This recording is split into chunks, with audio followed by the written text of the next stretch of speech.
नमस्कार मित्रांनो, आज आपण इयत्ता 7वीचा जुन्या मराठी बालभारतीतील डॉल्फिन हा धडा आपणास ऐकवणार आहे.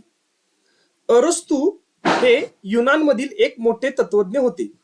त्यांनी एके ठिकाणी लिहून ठेवले आहे की एका मुलाची एका माशाशी मैत्री होती.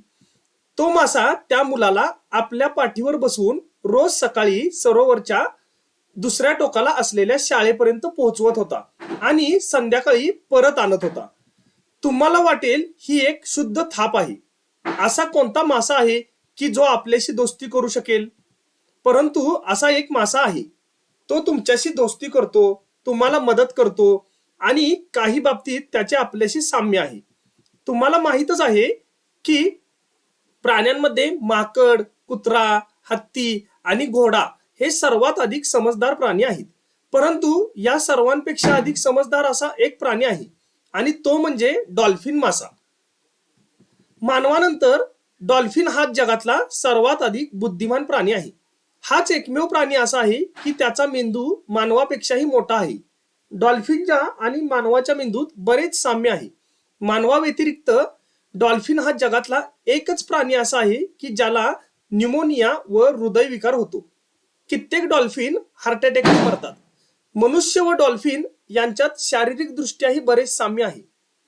त्याच्या कित्येक सवयी माणसासारख्या आहेत. डॉल्फिनमध्ये जर बोलण्याची क्षमता असती तर तो जगात माणसाऐवजी डॉल्फिनचे राज्य असते. त्यावेळी माणसाची काय स्थिती झाली असती याची कल्पनाच करता येणार नाही. डॉल्फिन हा खोल समुद्रात राहणारा मासा आहे. त्याची लांबी सुमारे 10 फूट असते. त्याचे तोंड पक्ष्याच्या चोचीसारखे असते. त्याचा पोहण्याचा वेग ताशी सरासरी 30 मैल असतो. काही वेळा तर ते ताशी 40 ते 60 मैल वेगाने पोहतात. डॉल्फिन मासा इतर माशांसारखा अंडी घालत नाही, तर तो सस्तन प्राणी आहे. माशांप्रमाणे त्याला कल्लेही नसतात.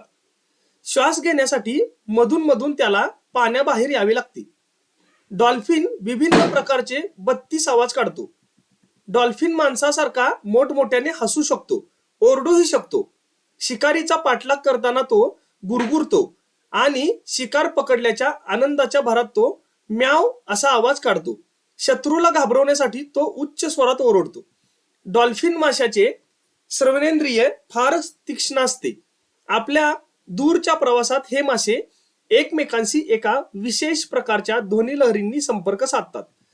डॉल्फिनची दोस्ती फार प्रगाढ असते. ते आपल्याला मदतही करतात. गेल्या शतकात एका डॉल्फिनने अनेक जहाजांना खडकांवर आपडण्यापासून वाचवले व त्यांना योग्य मार्गदर्शन केले. डॉल्फिनला माणसाबद्दल सहानुभूती वाटते. एकदा एक माणूस शार्कच्या तावडीत सापडला होता. शार्क मासे तर त्याचे तुकडे तुकडे करणार होते.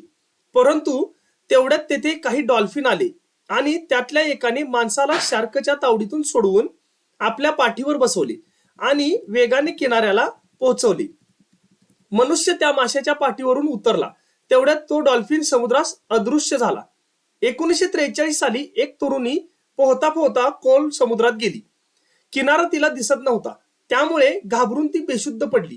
जेव्हा ती शुद्धीवर आली तेव्हा ती किनाऱ्यावर होती, कारण एका डॉल्फिनने तिला बुडताना वाचवले आणि किनाऱ्यावर सुरक्षित पोहोचवले.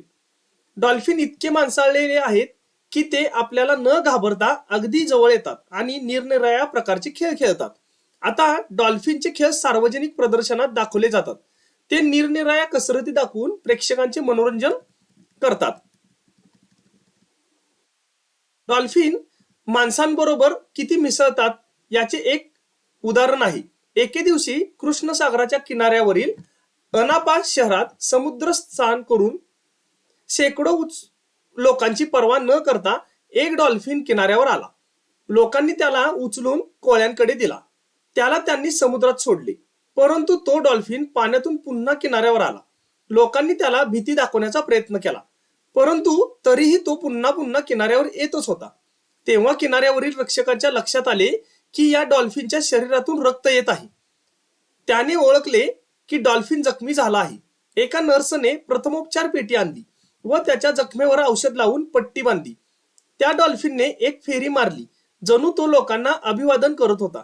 नंतर तो समुद्रात निघून गेला. परंतु थोड्याच वेळात डॉल्फिनची एक झुंड किनाऱ्यावर आली व त्यांनी लोकांचे मनोरंजन केले. जणू काही ते आपल्या साथीदाराच्या उपकारकर्त्यांना हार्दिक अभिवादन करत होते. डॉल्फिन माशाचे एक वैशिष्ट्य म्हणजे तो आपल्यावर केलेले उपकार कधी विसरत नाही. 1965 साली कर्नल मोकालोफ आपली उन्हाळ्याची सुट्टी घालवण्यासाठी क्रिमिया येथे गेला होता.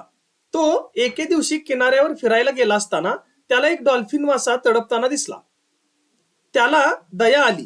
त्याने त्याला उचलून तलावात टाकले. हळूहळू कर्नल आणि डॉल्फिन यांची खूप मैत्री जडली. कर्नल रोज सकाळी तलावाजवळ जात असे, तेव्हा डॉल्फिन त्याची वाटच पाहत असे. सुट्टी संपत आल्यावर कर्नल जाण्याची तयारी करू लागला. त्याने तलावाकडे जाण्याचे बंद केले. त्याला वाटले आता डॉल्फिन आपल्याला विसरला असेल. तो तिथून जाण्याआधी तलावाजवळ गेला. त्यावेळी तिथे त्याला तो डॉल्फिन मृत अवस्थेत दिसला.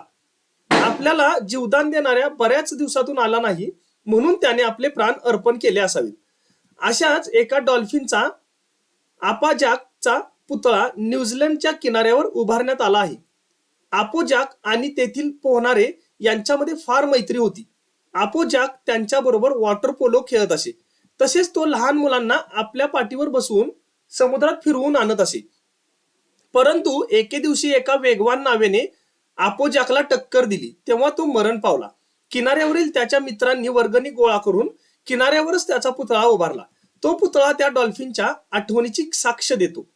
याशिवाय डॉल्फिन समुद्राविषयी संशोधन करण्यातही मदत करतात.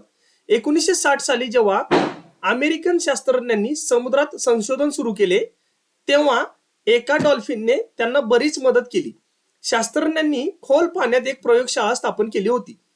जेव्हा एखादा शास्त्रज्ञ किंवा पाणबुड्या रस्ता चुकत असे, तेव्हा डॉल्फिन त्यांना त्या प्रयोगशाळेत पोहोचवत असे. काही वेळा तो शास्त्रीय उपकरणेही प्रयोगशाळेपर्यंत पोहोचवत असे. डॉल्फिनला पाण्यात चांगले दिसते, म्हणून ते शास्त्रीय संशोधनात बरेच सहाय्यक ठरतील असे संशोधनांना वाटते. जॉन ली या शास्त्रज्ञाचे म्हणणे आहे की डॉल्फिन हे आपापसात बोलतात. जर प्रयत्न केले तर डॉल्फिन माणसांप्रमाणे बोलू शकले असे त्याचे मत आहे.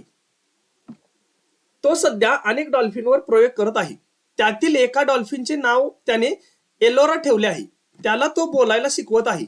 आता तो काही इंग्रजी शब्द बोलू शकतो. उदाहरणार्थ स्पीक लाऊड. त्या शब्दांचा अर्थही त्याला समजतो. या सर्व गोष्टींवरून डॉल्फिन निश्चितच माणसांच्या खालोखाल बुद्धिमान प्राणी आहे याची खात्री होते.